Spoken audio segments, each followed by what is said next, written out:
Assalamualaikum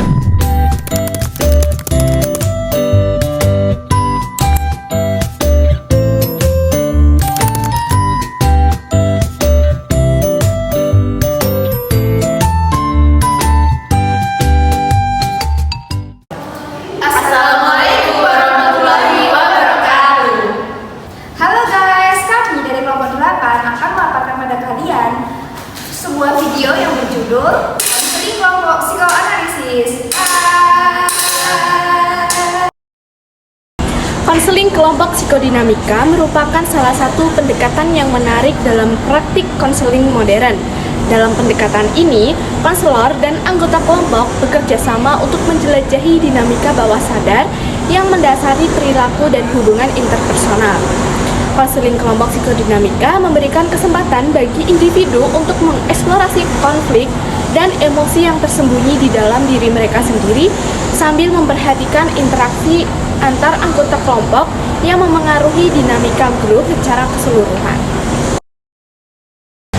Tujuan utama dari konseling psikodinamika adalah untuk meningkatkan kesadaran diri klien dan menumbuhkan pemahaman tentang pikiran, perasaan, dan keyakinan klien dalam kaitannya dengan pengalaman masa lalu mereka, terutama pengalamannya sebagai seorang anak. Hal ini dicapai oleh konselor dengan cara membimbing klien melalui pemeriksaan konflik yang belum terselesaikan dan peristiwa penting di masa lalu klien. Agar proses ini dapat berjalan, konselor diisyaratkan mampu menawarkan kepada klien lingkungan yang cukup aman dan konsisten agar klien bisa mengekspresikan fantasi dan dorongan yang menyakitkan atau memalukan secara aman. Asumsi yang diterapkan dalam terapi psikodinamika adalah bahwa masalah kronis seorang berakar pada pikiran bawah sadarnya dan harus diungkapkan dengan katarsis terjadi. Dengan demikian, klien harus memiliki kesadaran diri untuk menemukan pola-pola pemikiran di bawah sadar ini dan pemahaman tentang bagaimana pola-pola ini muncul untuk menghadapinya. Baik, Assalamualaikum warahmatullahi wabarakatuh. Waalaikumsalam warahmatullahi wabarakatuh. Gimana kabarnya? Baik, Bu. Saya Oke, ini dengan siapa? Saya Aisyah. Ini? Saya Mutia. Baik, oke. Ibu perkenalan dulu ya. Perkenalkan, nama Ibu Bu Naswa Konita. Kalian bisa panggil saya Bu Naswa. Di sini Ibu sebagai konselor kalian. Nah, ini tadi kan Ibu mempertemukan kalian berdua kan juga sudah atas perizinan kalian ya. Dengar-dengar nih kalian kok dari laporan-laporan sebelumnya kok katanya kalian ini agak gak akur, terus waktu kerja kelompok juga kalian sering menghindar satu sama lain. Nah, daripada berketerusan kan gak baik. Makanya tadi Ibu minta persetujuan kalian buat ngumpulin di sini. Tujuannya apa? Tujuannya ini kita mau konseling kelompok. Jadi apapun unek-unek kalian selama ini mungkin sebulan yang lalu, beberapa bulan yang lalu, itu monggo silakan diungkapkan di sini. Oke? Oke. Kalian boleh mau nangis, mau teriak, atau mau apalah terserah kalian untuk meluapkan emosi kalian. Tapi ingat, jangan sampai apa-apa yang kalian lakukan itu membahayakan diri kalian dan juga membahayakan lingkungan sekitar. Oke, begitu. Jadi kenapa? Oke, jadi santai dulu ya. Tadi bisa di mana nih? Saya dari kantin FBS itu. FBS. Nah, Aisyah dari kosan. Oke, udah ya, disepakat ya. Ini apa-apa untuk mereka dikeluarkan ya. Oke. Siapa yang mau jelasin dulu nih permasalahan di kalian tuh ada apa? Awal mulanya itu waktu kita bisnis itu udah 6 bulan yang lalu nih kejadiannya. Saya tuh merasa kalau kita tuh kan ada bisnis berdua. Nah, udah 2 tahunan inilah Bu jalan. Tapi 6 bulan yang lalu itu saya nemuin kalau uang yang dari hasil kita itu hilang gitu, hampir 7 juta. Dan saya sudah pasti nyalahin Raisa lah Bu, karena hanya ada saya sama Raisa, ya, dan yang megang uang itu memang Raisa, Bu. Apakah benar gitu Mbak Rai? Ya kan kalau dari saya memang itu hak saya lah Bu, kita kan berdua. Tapi Mutia ini malah egois Bu kalau menurut saya. Dia tuh selalu berambisi untuk membesarkan bisnis kita, cuman dia nggak tahu keadaan yang sebenarnya aku gimana, keluarga gimana. Kalau boleh tahu nih, tadi kan Mbak Raisa berarti benar ya ngambil uang itu, iya kan? Iya, Bu. Jadi ngambil uangnya tuh nggak bilang, makanya kan ini udah kayak diambil gitu loh, Bu, uangnya. Nah kalau ibu boleh tahu, benar ya, ibu tanya Mbak Raisa dulu ya. Kalau ibu boleh tahu nih, memangnya Mbak Raisa kenapa kok ngambil uang itu? Mau dibuat apa? Ya jujur ya Bu, saya ini kedua orang tua saya udah nggak ada, tapi saya masih ada tanggungan adik saya yang masih SMA. Nah otomatis pada saat itu saya memang butuh uang, tapi di sisi lain dia ini ya kayak gitu Bu, malah dia tuh terlalu, ya tadi saya bilang ambisi banget untuk bisnis kita, tapi dia nggak bisa ngertiin saya. Ini Mbak Raisa udah bilang belum sama Mbak Mutia kalau butuh uang buat gini gitu.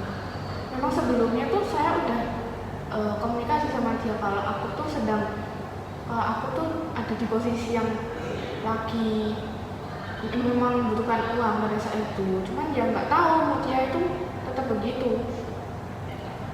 Jadi alasan Mbak Mutia nggak ngasih uang ke Mbak Rai apa? Kan sebelumnya kan Mbak Rai sudah bilang, terus sama Mbak Mutia kan nggak dikasih. Terus karena mungkin sebel ya di hati, habis itu juga merasa kalau itu juga uang berdua. Akhirnya kan Mbak Rai ngambil paksa uang lah istilahnya. Nah, dari Mbak Mutia sendiri, emang bener gak sih kalau Mbak Mutia tuh ambis, emang pengen gede-gedein bisnis ini? Ya karena di saat itu memang kerugi dari bisnis kita itu lebih banyak gitu loh, Bu. Jadi saya pengen uangnya itu buat modal lagi, dan kebutuhannya dia yang dia pengen ambil itu banyak. 7 juta itu banyak, Bu, bagi saya. Jadi ya saya ngebolehin kalau dia itu ngebantu keluarganya, tapi dengan uang yang normal gitu loh, Bu, dengan yang apa ya, ya kalau cuma 1 juta, 1,5 juta gitu saya kasih. Ini 7 juta itu kayak pasti kalau dia habis ambil uangnya kita pasti bangkrut, Bu. Jadi ini kayak juga kurang komunikasi dan dari pos masing-masing ya.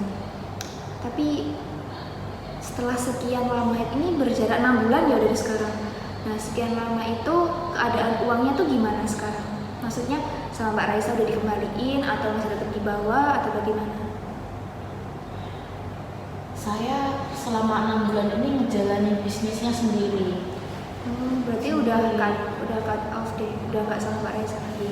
Ya kita udah maafan sih, Bu, tapi ya saya nggak bisa buat percaya lagi buat dia ke bisnis ini ya, walaupun kita bangun bisnis ini berdua.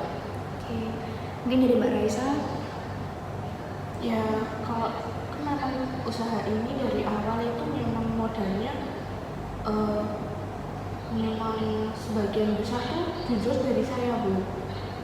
Jadi modalnya awalnya tuh sebagian besar dari saya, lalu setelah 2 tahun ini ya alhamdulillah cukup berkembang. Namun pada 6 bulan yang lalu tuh memang keadaan keuangan saya lagi menurun. Jadi ya memang saya lagi butuh, Bu. Oke. Terus sampai sekarang berarti uangnya juga Mbak Raisa ya? Dan Terus? nggak ada, Bu, itu saya minta dikembaliin juga nggak bisa. Oke. Jadi sebenarnya kan bisa dibilang kalian sudah berjalan sendiri-sendiri ya. Mungkin uang yang diambil itu ya sudah, gimana pun, maksudnya kalau dikembalikan pun ini kan juga hak berdua, bukan hak Mbak Mutia aja kan. Tapi Mbak Mutia juga benar, sebenarnya di sini nggak ada yang salah. Cuman kalian emang berprinsip sama pendirian kalian masing-masing. Nah, tapi kalian ngerasa nggak karena hal tersebut ini mempengaruhi kehidupan kalian, mempengaruhi keseharian kalian. Kayak jadi apa-apa kalau ketemu malah kayak gimana, jadi apa-apa kalau ketemu malah canggung gitu nggak? Iya sih Bu, saya juga ya kangen sih sama dia kan. Kita itu dulu deket banget kan Bu. Nah sekarang itu kayak kalau ketemu saling toleh gitu loh, nggak mau nyapa. Terus di kelas biasanya duduk bareng itu, sekarang berjauhan. Itu dari saya ya kurang nyaman, tapi harus seperti ini itu keadaannya. Sejauh ini kalian berdua ada niatan nggak, maksudnya hati kalian masing-masing gitu, ada niatan nggak kalau sebenarnya tuh aku pengen akur-akur aja, pengen dibicarakan jalan tengahnya gimana gitu, ada nggak dari kalian, dari hati kalian lah, ini bukan dari ibu, jujur aja. Pastinya ya pengen sih Bu, pengen kayak dulu lagi, cuma ya nggak tahu. Kalau di hati itu pengen, tapi di pikiran tuh kayak jangan gitu, karena emang udah nggak percaya lagi. Berarti kalian belum nyari jalan tengahnya ya, belum mencoba untuk ngobrol bareng gitu ya, belum. Kalau kalian bisa ini nggak sih, sudah memikirkan dampak-dampak kalau kayak gini terus bakalnya kayak gimana? Terus kenapa kok nggak dicoba buat speak up aja satu sama lain, ngobrol-ngobrolan, pengennya gini. Kalau emang Mbak Mutia minta dikembalikan uangnya, kan bisa diobrolkan. Mungkin nggak bisa 100%, mungkin bisa 50-50 atau gimana. Tapi kan kalau sama-sama enaknya kan, mungkin Mbak Raisa juga bisa menerima, Mbak Mutia juga bisa menerima. Toh mungkin kalau bisnisnya nggak berjalan, seenggaknya pertemanan kalian tuh nggak putus. Jadi udah sekarang Mbak Mutia pengennya gimana? Pengennya atas uang itu, uang 7 juta itu pengennya gimana? Ya sebenarnya saya udah, setelah dipikir-pikir sih saya sudah ikhlas. 7 juta itu hilang di bisnis kita itu. Kita kan bangun bisnisnya berdua, jadi saya tuh juga ngerasa gak enak gitu. Kadang juga ngerasa gak enak kalau dia itu aku singkirin gitu loh. Tapi di sisi lain saya takut kalau dia ngulangin lagi. Dari Mbak Raisa?